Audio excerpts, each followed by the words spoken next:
where low numbers mean something different. And its currency, our speed and time. Finding the open doors of Main Street is not just good business, it's the start of the business. Join us every weekend on Business Week.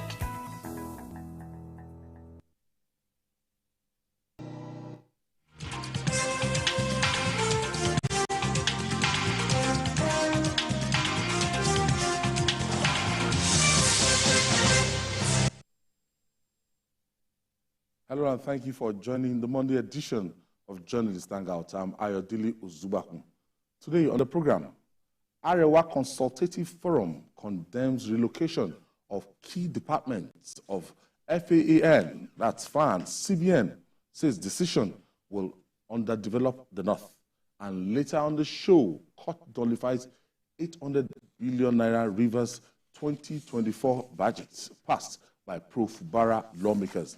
I'll be hanging out with Majid Jamiu and Asukwo James. So if you're ready, let the hangout start now.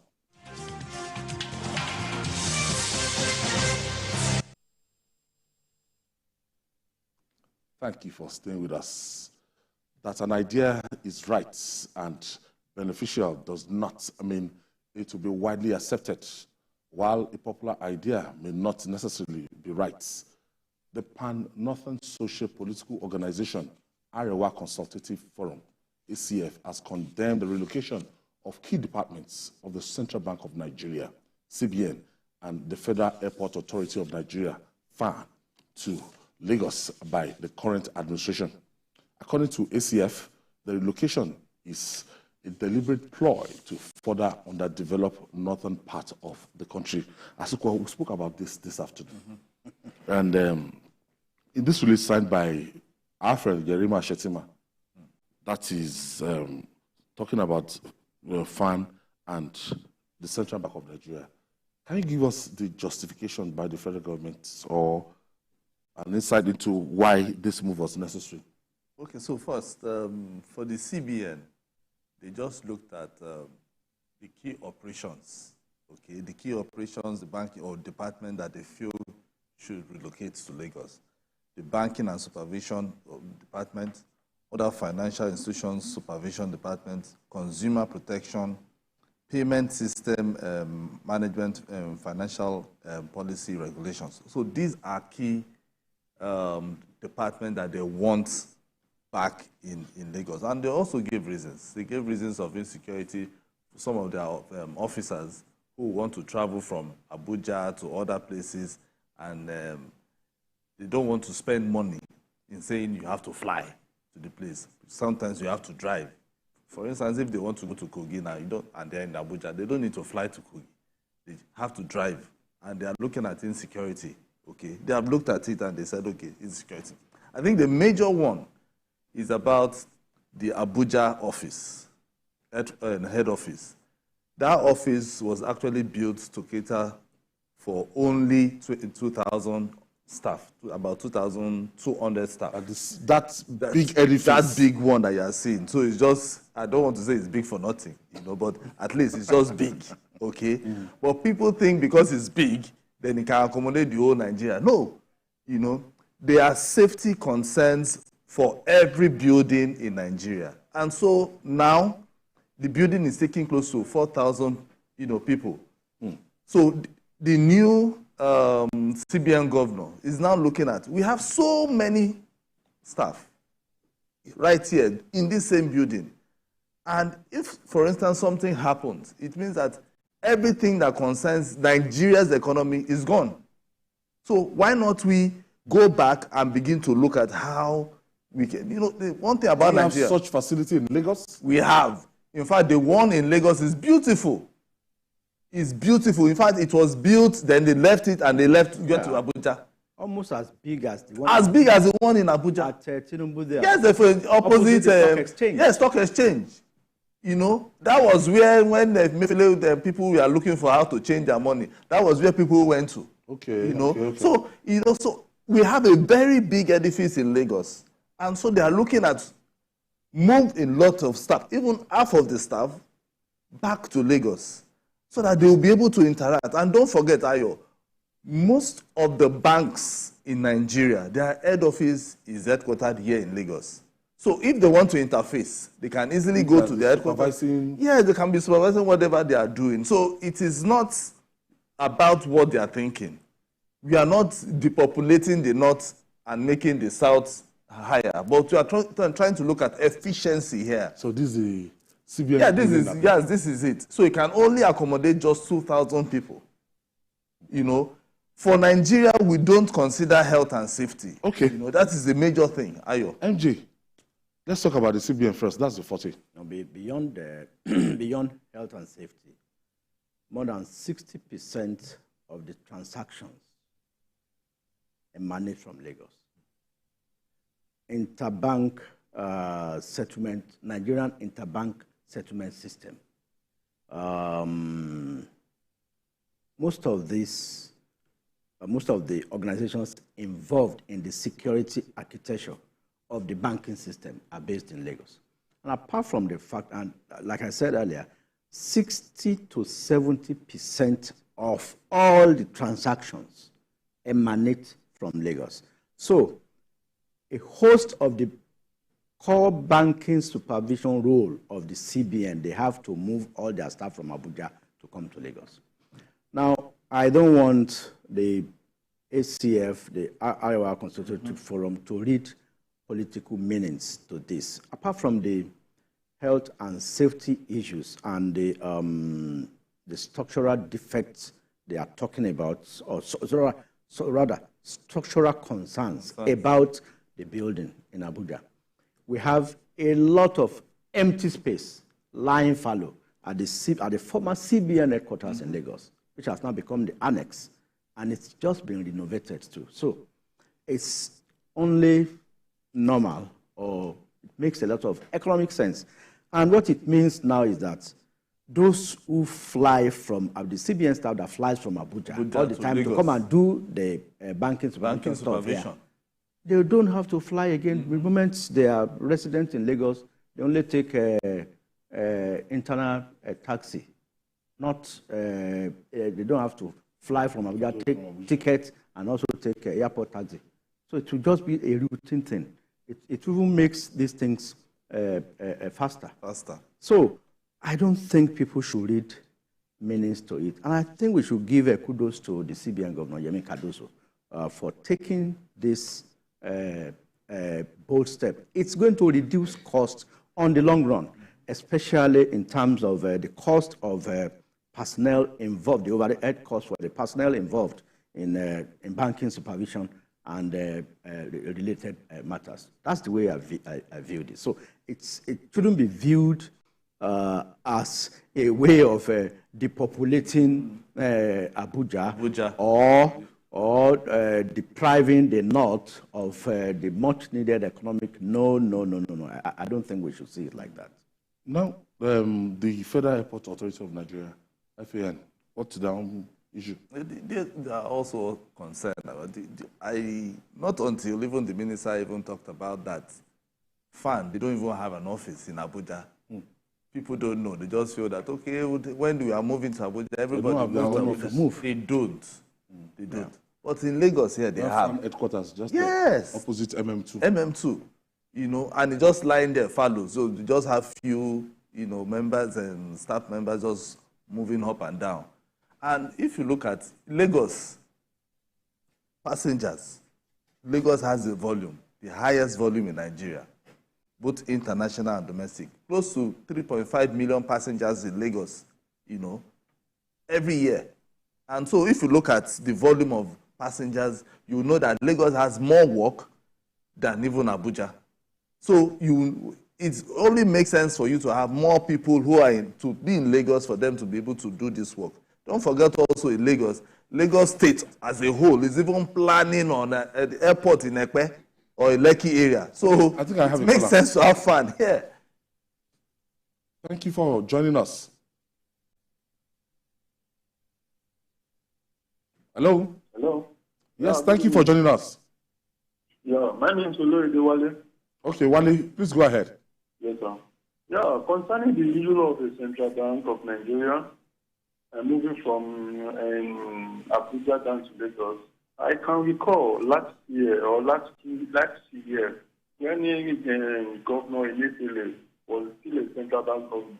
I noticed, and I have been recalled that even he was working, most of his duty he was working in Lagos. Because time to time, every Saturday, Friday, I do recall that I did met him at the Lagos Central Bank here. Mm-hmm. I don't see why the northern people will make everything to so-called tribalists when they derive the meaning from anything concerning the Nigerian issues. I don't think they have the security aspect of it. If you want to talk about the moving of one parastatals or one department of this, have you considered the security of Abuja as a whole? We have so many issues of kidnapping, issue of insecurity. Adewale, thank you. Thank you, Adewale. It's not about the It's not about here. Nobody's We're talking about the substance. Yes. Nobody's going to go and kidnap anybody there. So, because looking at it, Mujid, looking at it here, funny groups. I'm sorry. My friend Yerima Shetima, yes, they can raise issues of national issues, and do you understand? And they can raise points of corrections at any given time.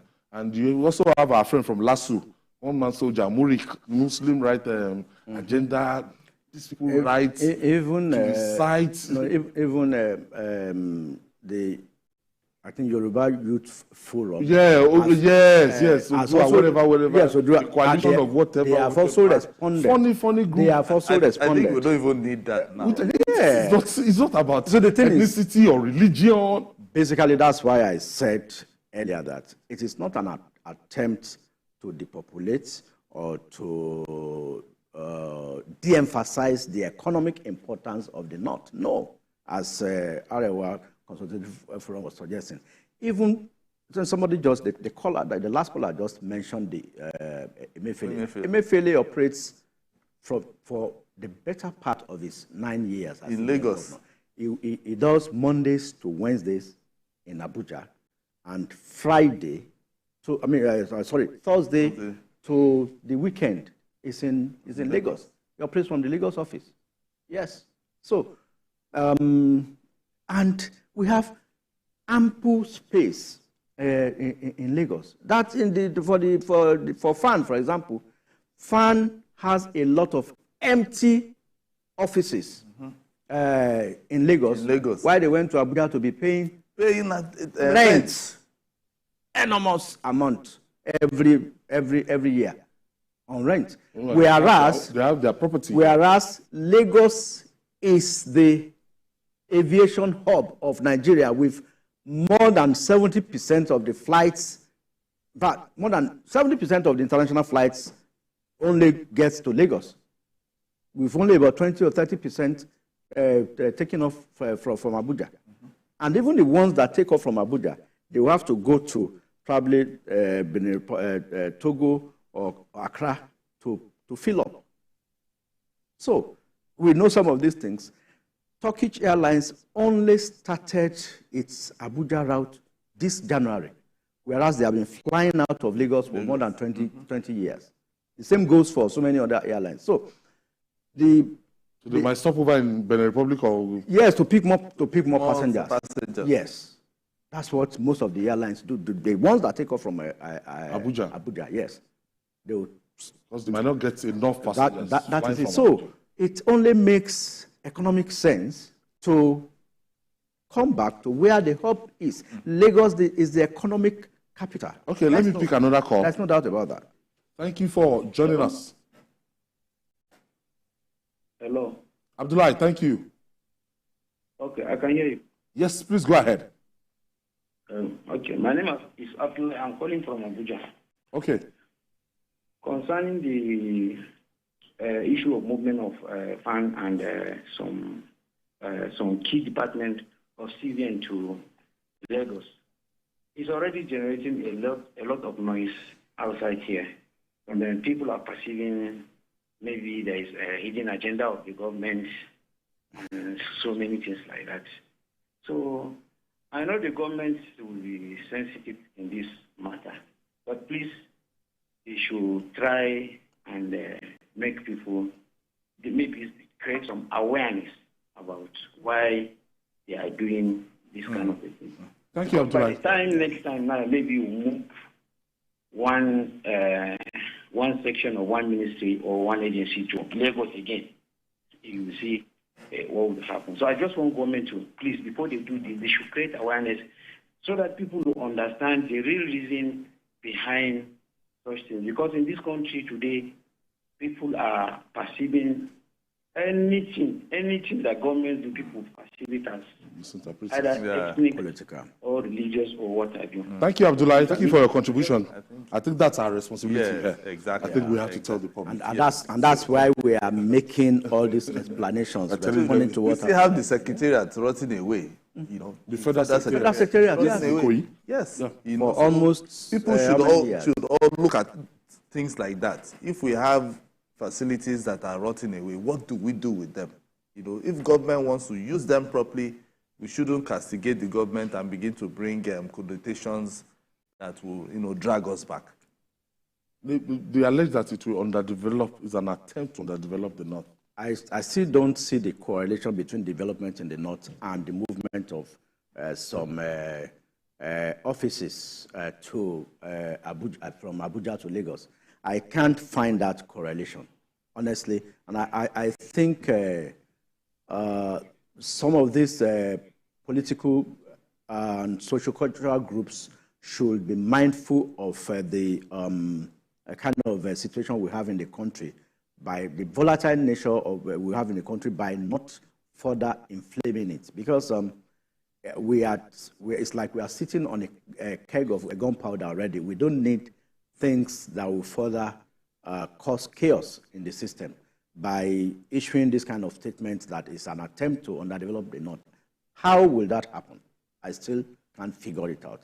It's an economic decision that will save a lot of resources, a lot of money. It will even save lives and property. The number of people they put on the road flying from Abuja to Lagos all the time.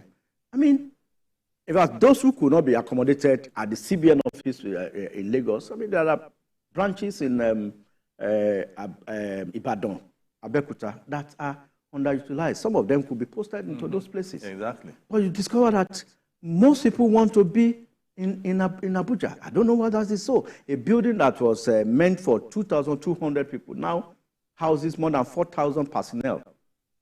I mean, a lot of stress on that building. The dead weight it will be carried.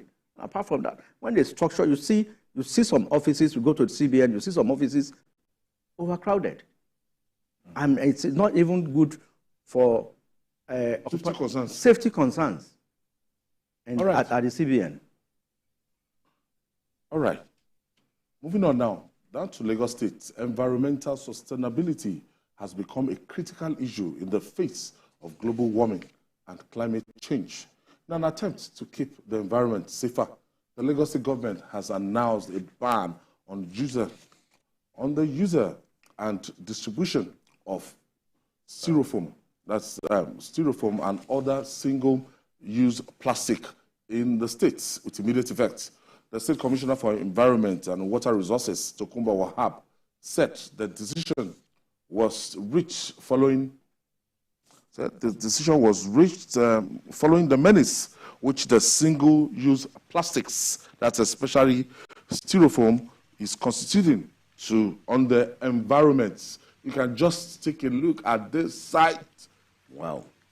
Most of the drainages in Lagos are clogged. And when you want to see trunk, trunk A, trunk B, and major outlets, this is what you have. This is... and this is like a street in Lagos now. Yes, this is a street. This is an eyesore. This is when it rains. Yes. So all the... After the rain. Yeah, this is after the rain.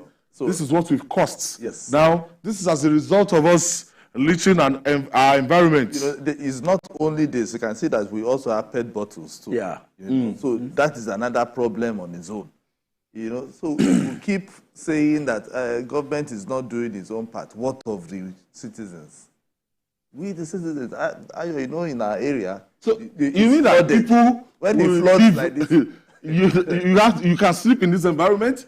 No, you know what happens when you dispose this and you throw it away. Some people, they don't dispose properly. These are non-biodegradable. Yeah. They won't they will be like this for 25 years. Nothing will happen to it. Even if you bury it, I mean, the only option you have is to burn. So, if you go and dump your waste at the normal refuse dump, these things, that's why they are called biodegradable. They will be in the soil for 25 years, retaining that same format. Nothing will happen to it. So it constitutes a sort of.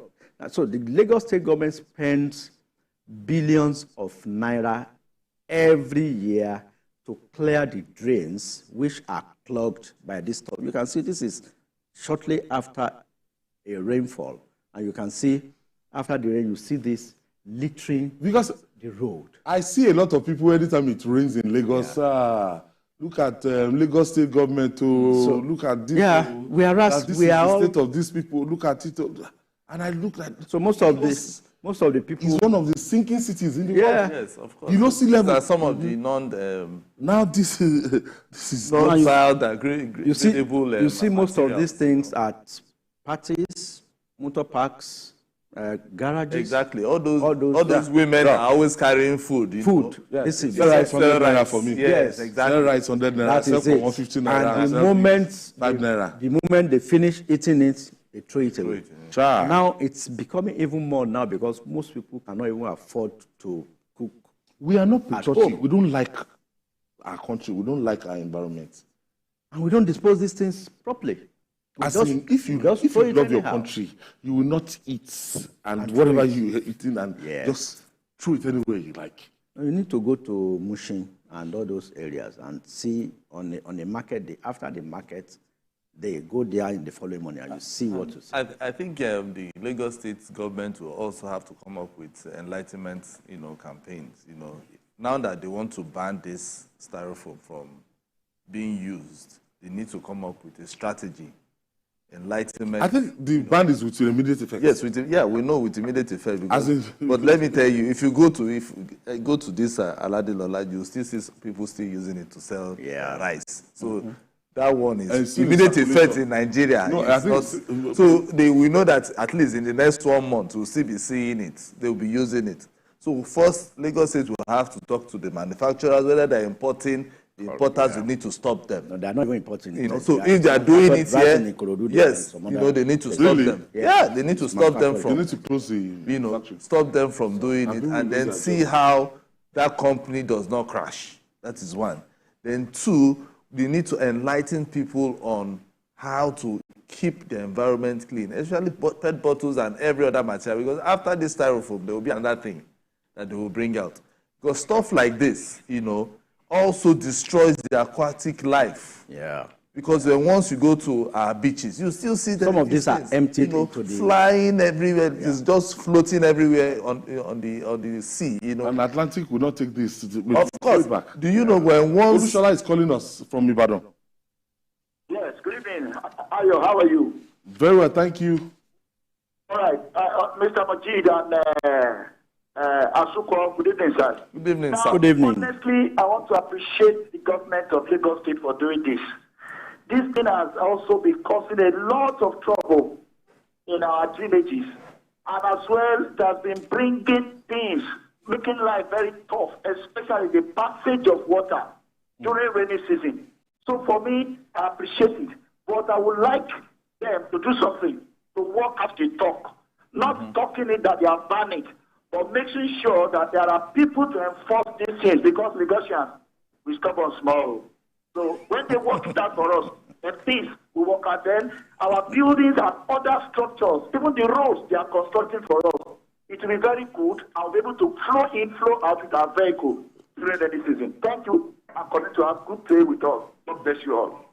Thank you. So I think the Lawmakers too will also have to come up with another strategy, in terms of waste disposal, where people can put PET bottles and solid waste and all and things like that, so they can have that, around the city, so that PET bottles should not be thrown inside the, inside the drainage. I think that is already in place in some estates, like my estates. I mean.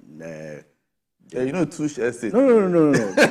It's not then sleep on. No, it's not then Estate is not motion. Wait. We are supposed to have like 2 or 3. One for bottle, one for organic waste, one for plastic. Yes, but like what Loma and the Lagos State government should do is to subsidize this or provide it free for people. That's because most of these bins because you can't compare cost people a lot of money. You can't compare them to. So the Lagos State government they shouldn't just stop at this. They should also make it easier for people to be able to dispose this kind of waste effectively by providing those bin boxes. So it will make it much, much easier. And like Azuko said earlier, do we allow these factories producing this stuff to fold up? Because now patronage will reduce. Demand will reduce, at least in Lagos. There are 22 million people. You should sit down with them to look for how they can mitigate. Yes. Okay. We'll take this breather. When we come back, we'll be right back. It's still Journalist Hangout. Stay with us.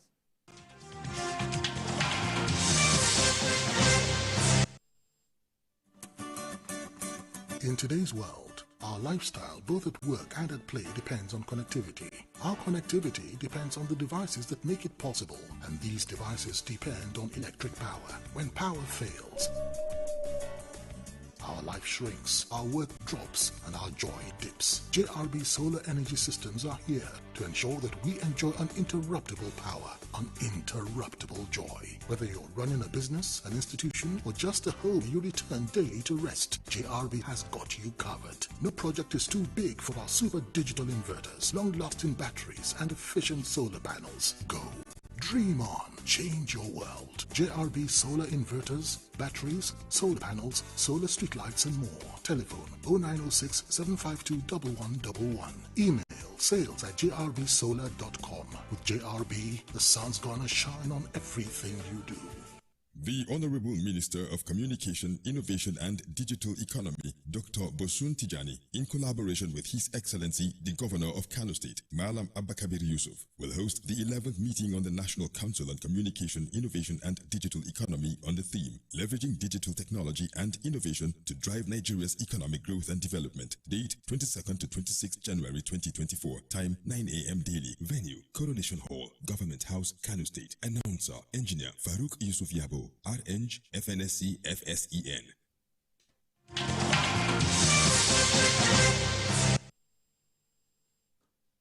Thank you so much for staying with us. This is Journalist Hangout. We're reaching you live from our headquarters here at TVC News in Lagos, Nigeria. And I still have Mojid Jamiu and Asuko James.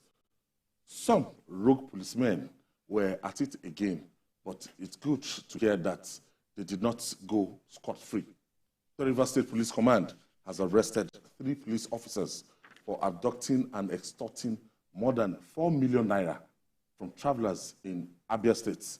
The officers were said to have left Port Harcourt to Aba, where they whisked away 2 men, Kalu, Ibe, Nena, and Weka and Tony Fine, and forced them to pay 4.2 million naira through transfer into an account. Asugo, tell me this is not real. It is real. It is real. This is not the first time this is happening.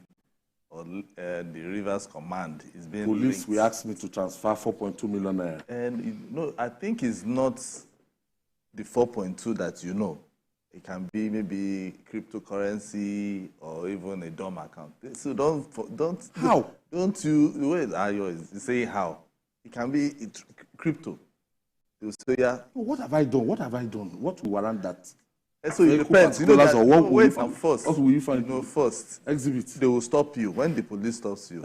You are properly dressed, so they can't even stop you. They say, Sean, sir, that's what they will tell you. You know, you are properly dressed. But those boys, maybe they are just dressed the way they think they are Yahoo. And then they will now their jeans. Yes, so with sagging and all locks. that. They will now take them to, that is why they actually took them to, not just somewhere very close, but they had to take them to a bar, and then they did the transfer. And good enough. There's always a process. Them to a bank. Yes, but this, no, not a bank. They will take you somewhere. It's from your, the transfer was done from their phone now. From their account. It's your phone now. You get. So they will do it sharp. This is not the first time it has happened even in Rivers now. You know, there was a time that they did the same thing, but this time around. The jurisdiction of those police. Yes. No, now this is Rivers. They took them to Aba. No, is it? The last one was it was a Bayelsa State Command police officers who took some people down to I think Delta, and when they did the transfer, they gave the guy 1,000 to come back home. You know, so when you are very general. Those ones are even there, but this one they even brought them back. Olatuji Disu. No. I think we should give kudos to this here. Okay. You know what happened? These characters, two of them, police officers, quote unquote, they say they are with the intelligence unit of the police. So, you know, they can rove. When they will tell you, now, they now claim to be EFCC officials. You know, policemen also work with EFCC. So they had special EFCC ID cards. So they accosted these two gentlemen they were on about Owerri Road. They took them to Delta. And the guys that they were taking them to Lagos, to EFCC zonal office in Lagos. So, you know, Nigerians will say, guys, come. And we have found these things on you. And, you know, if you get to Lagos now, it might be absurd. So those ones now decided to settle, quote unquote, in Delta. Well, I don't have the full details yet. But from the account I read in the newspapers, those policemen, ASP, Dombara, Edoyabo, and Talent, Mongo and Ode, yes. Michael. So, yes. They claimed to be working with the EFCC. You know, police, the EFCC also has some policemen working with them. So, and you know, the fear of the EFCC is the beginning of wisdom. So, I don't know, probably maybe these guys just played along so that, you know, it's like, quote unquote, they were even kidnapped. So, long, short, they took 4.2 million from them. So they now went back to report at the Rivers State Police Command, and they traced where the money was transferred to, and lo and behold, they were caught. I think the other guy was put on an orderly room trial. I expect that the police will parade and derobe them very soon, because this is really, really bad. And these kind of things do happen, not only on this scale. It's been happening in some small levels where some policemen will arrest just anybody. They can stop you, especially if you have a young chap in your house who is not properly dressed or dressed like some of these artists. They will seize their phone and tell them to be transferring even as little as 50,000, 20,000 to some people. They will even take, some policemen will take you to POS merchants and tell you to collect money for them. So we have some bad eggs in the police. We have some very good policemen, like we just mentioned Tunji Disu and our friend at the RRS here. Mr. Yes, fantastic guys. We have a lot of them like that who are good, but we have so many bad characters. Just the way we have in the military too, like those small boys who were abusing the Lagos state government the other day. I mean, of course, they were apprehended. So we have bad eggs in every profession. It will be good for us to generalize. Like RRS we are talking about now. If you have any vehicle, you know, any breakdown across the state, they will help you out. Sure. Change your tire. They have done it several times, especially on Third Mainland at night. Sometimes if you have any kind of fuel problem at Third Mainland Bridge, they'll go and get you fuel. Sure. Come back. So we have some good guys. We have some good guys. And we have some bad cops. Are these still members of Nigerian police force? Yes, I've seen that from RRS. No, we have definitely. We can't Kudos to Mr. Igbeyemi and can't loop everybody into one full soup, because there will be good guys and there will be bad guys, And I think that is where the Nigerian police will have to start looking at the recruitment process. Yeah. Because you can't just bring anybody to just become a police. Police, from what I know, is supposed to be voluntary. So anybody that's coming to do a voluntary job should not be somebody that will, put the whole force, into disrepute. Yeah. So okay, I have Ojo calling us from Ajebo in Ogun State. Hello, good day, Ayo, and you're able to. All right. Hello. Go ahead. Yeah, go ahead. Yeah, sorry for taking you back. It's on this issue of Abuja. Abuja was created as Federal Capital Territory, not as Federal Capital Territory for any part of Nigeria. And our brothers in the north should know that even when they got the Federal Capital Territory, a northerner was in charge. We don't want to look at that topic from the point of view of the Arewa guys. That's why we came to tell you that he was appointed as minister. This is not good for our unity. Nevertheless, there is need for government to sensitize people. Thank you, Ojo. Thank you, Ojo. I don't want to flog that point. Honestly. I'm sure CBN and FAAN, they'll give more reasons these are ahead. I see more like I don't see why the Ministry of Blue and Marine Economy should be in Abuja. Exactly. I don't see why it should be in Abuja. Even MPA was in Abuja then. MPA, what is MPA doing in Abuja? OBJ that sent it back to Lagos. I'm telling you. So there are some things that doesn't it's just like the headquarters of Nigerian Navy. Yeah, exactly. What's it doing in Abuja? It could as well be in Oron. Yeah. Or Lagos or Delta. Anywhere. Not Abuja. You have all your flagship, NNS, everywhere. Exactly. In Lagos and all that. It's not Abuja. They don't have anything they are doing there. Just building, having big edifices in Abuja for.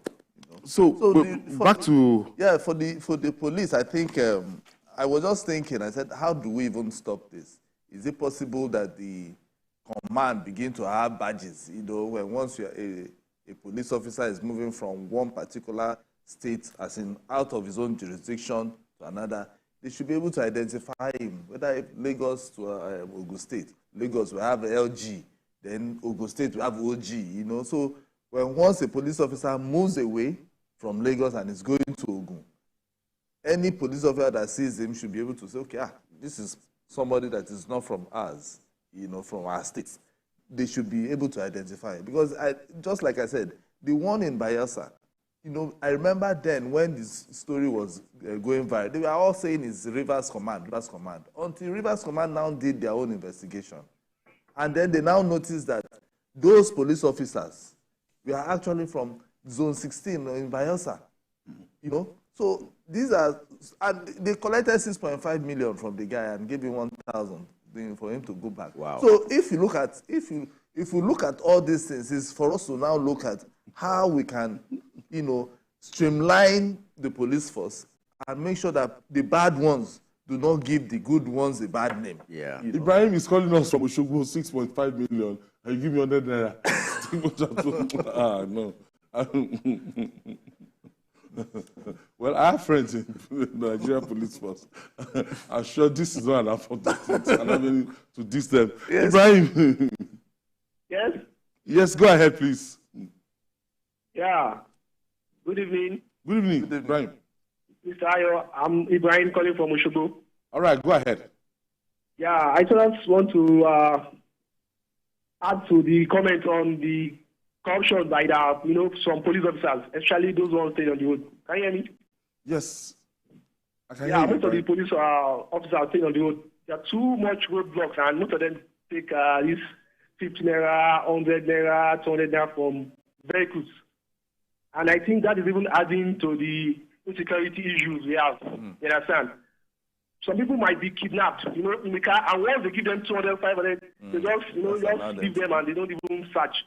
So even if they are not really doing their job, they should not put too many roadblocks on the road, except if they should even be doing, I think, patrols, instead of just blocking the road, you understand? There keep patrols, like you said, like the RRS in Lagos. There's always patrols, going around, searching instead of staying there, taking 100 and even spoiling the image of the police. I think please just discuss on that. Thank you, Brian. Thank you, Brian. Mojid, I don't know, maybe you've attempted to go by road from Lagos to Benin. Let's just Benin, not the east now. And the number of roadblocks that you count. No, for roadblocks, they are there to provide safety. They increase the level of roadblocks.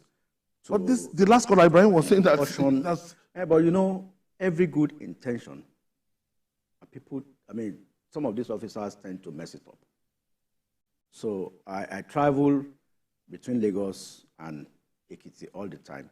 So many roadblocks on the road, and I see what they do to all those commercial vehicles. If you don't drop, you don't go. I see them. But is it ideal? It is not ideal. That's what I'm saying. It's very bad. They are meant to to provide security, to ensure our safety on the roads. And you see some of their vehicles, they are tagged safer highways. But rather than safer highways, they are making it bigger pockets for themselves. If you pay these people well, it's really bad. They continue collecting. No matter how much you pay them, no matter how much. No, there was one like you paying. I had a conversation with police officer. You're paying him like 150, 200,000. Hold on, first. I had a conversation with one late DPO years back. When I was still on the field, and I told him, I said, if we stop this 2020 naira collection, on the road, and be paying police officers, like all those ones are always on you, like $1 million every. Then I was even saying like 100,000. He said, my son, let me tell you, even if you give them 1 million per day, 1 million per day, that 20 naira is like something they can never live. They use it to make a contribution. And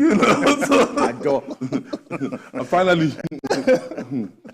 the political situation in Rivers State is still on a reset mode, prompting more realignment. Justice James of the Federal High Court, in Abuja, has nullified the 800 billion naira of the 2024 budgets passed by the Edison, a leading faction of the Rivers State House of Assembly, and signed into law by Governor Siminalayi Fubara. The court also upheld the suits filed by the Assembly and the Speaker, Martin Amaewhule, against Governor Fubara, which sought an order of injunction restraining the governor from frustrating the Assembly under his leadership as Speaker, among others. Let's share the story by TVC News, Celestina Area with you.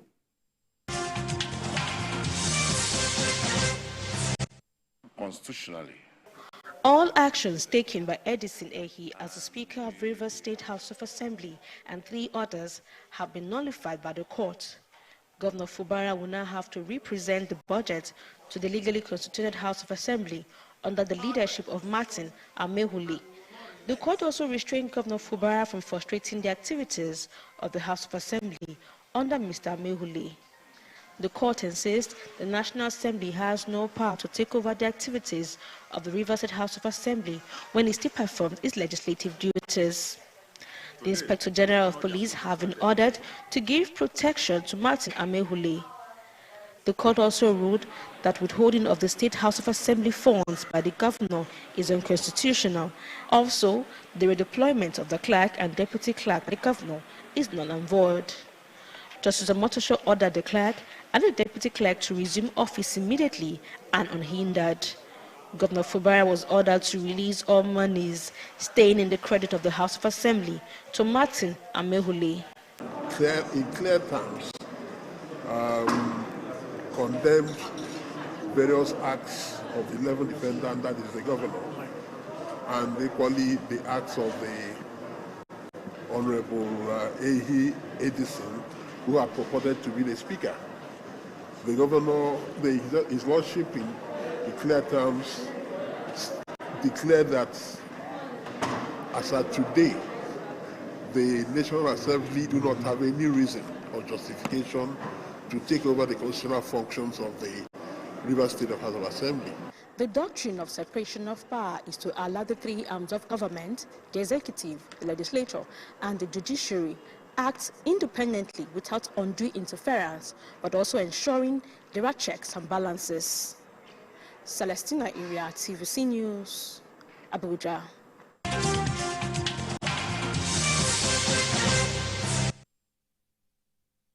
That's automatically put paid to the attempt by Governor Fubara to adopt the infamous Obaseki model in running river states. You know, Obaseki went away with it, you know, during the first time in office. But the court has waded in now, and this has the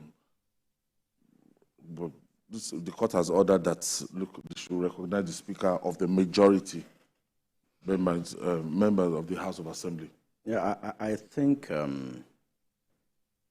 the governor of Rivers State, Sim Fubara, should just allow this to lie low without making any attempts to appeal this judgment, and also do the proper thing, because what happened on December 13 was an aberration.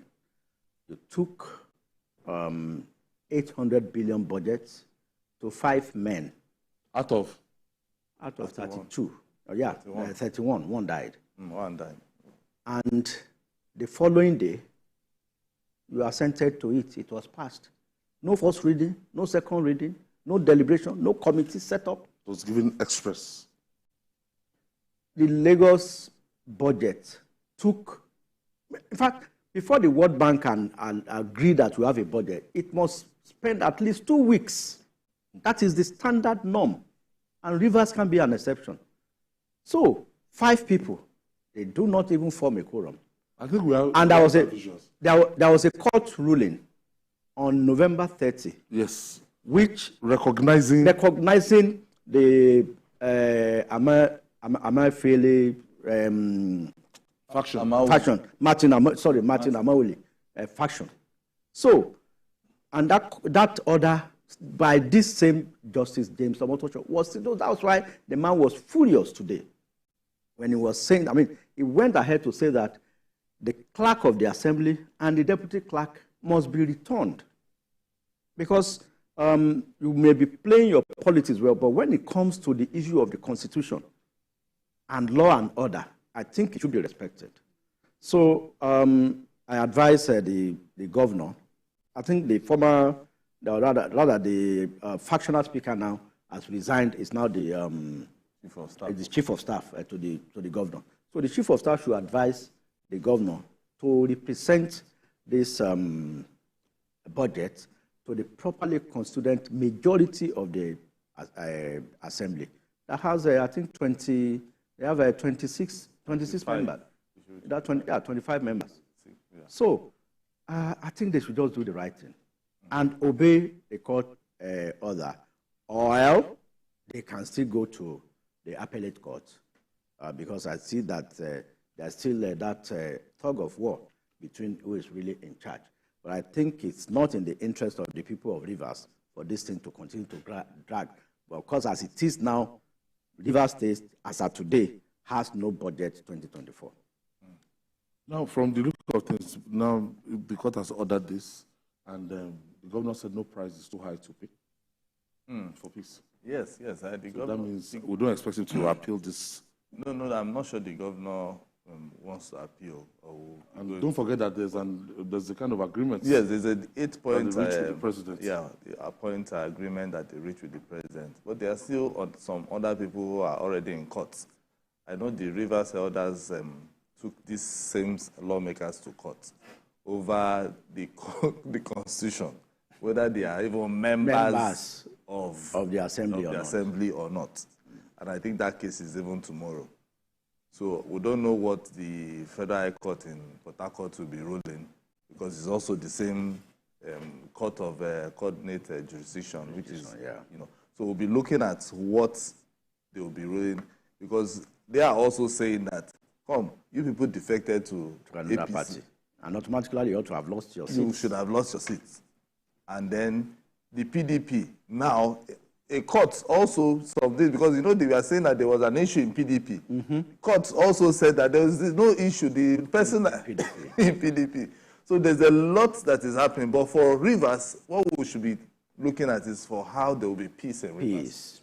And so far, I think the governor has shown that is, gravitating towards that. Yeah. In ensuring that, let there be peace. And everywhere he has been going, he has been showing that. So I should expect that with this ruling, before this week runs out, the governor should represent the budget to the 25 lawmakers. Yeah. But I think what he will be doing, they will be telling him, is because he will have advisors. His advisors will say, hold on, let's listen to what this other court will say. Whether the court will tell them, leave there, go and do do another election for the seat that we are declared vacant by Edison. You understand? So there's a lot. The drama in Rivers has not ended. Don't forget that the Supreme Court will also decide the governor too, if he's still the governor of the state or not. So there is a lot of so many, how will I put it, so many landmines in Rivers, either against the governor or against the lawmakers. So all parties, and just like the president has said, all parties should try and see how they can withdraw these cases so that peace can reign. So if we still have all these problem here, problem there, one person will have to suffer. So the best thing is for all of them to come together. This was when presentation to 5. This was when he actually gave the went to present to 5 people. 5. Sorry, 5. Who are the 5 lawmakers? Lawmakers. Apparently, they are joined by some other. No. Most of them are from the governor's side. Okay. You understand? So definitely, this is their brother. This is the first time in a very long while that their brother. They are having a governor from their side. From Okobo area. You understand? Yes, it's a donation. So it means this is their time. So we have to stand with our brother, Ayo. You understand? So for now, I think the best thing is for the governor, since the governor has told the line of peace, we'll see what the courts in Rivers will, come up with tomorrow. If it's different, then there's a problem. But if it is the same, then the governor will have to. The governor will be forced to take the budget to them. Some people will tell you that what they have now is just the piece of the graveyard. Yeah, of course. See, the governor and the other stakeholders there, including Wike, they should understand that Rivers is a state of strategic importance to Nigeria. So they should not mess up with the peace of that state. It's a very, very critical state. Like the CBN will always hold First Bank, as a state of strategic, as a bank of strategic importance. So Rivers is a state of strategic importance to Nigeria. So they should help us maintain peace in Rivers. Very important. All right. I want to thank you, gentlemen. Asukwa James, thank you for your contribution. Thank you so much. Jay, thank you for your contribution. And that's our offer today. Join us tomorrow for another episode of the program. You can watch the repeat broadcast tonight at 11 p.m. Join us this Sunday from 1:30 to 3:30 p.m. for Journalist Hangout on Sunday. We're on YouTube, youtube.com/TVC News Nigeria. I'm Ayodele. Bye for now, and God bless you.